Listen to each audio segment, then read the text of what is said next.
अस्सलामुअलैकुम, welcome back to my YouTube channel cooking in my style. आज आपके साथ गुड़ का शरबत बनाने का बहुत ही आसान सा तरीका शेयर करूंगी। तो चलिए स्टार्ट करते हैं रेसिपी। बिस्मिल्लाहिर्रहमानिर्रहीम।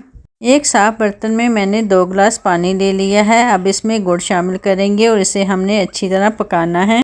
आप देख सकते हैं पानी में बॉयल आना शुरू हो गया है और गुड़ भी मेल्ट हो चुका है।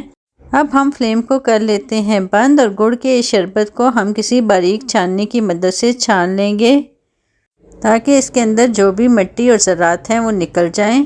एक और बर्तन में हम लेंगे 1 चम्मच के करीब तुख मुलंगा और इसे थोड़े से पानी में भिगो के रख देंगे ताकि ये फूल जाए। गुड़ का शरबत भी ठंडा हो चुका है। अब इसे डालते हैं जग में। अब इसमें आधी चम्मच काला नमक शामिल करेंगे। तुख मुलंगा भी फूल चुका है, इसे भी शरबत में शामिल कर लेंगे। अब बारी है इसमें आइस क्यूब डालने की, तो हम इसमें ढेर सारे आइस क्यूब भी डाल देंगे और आखिर में इसमें निचोड़ेंगे 2 अदद लेमन।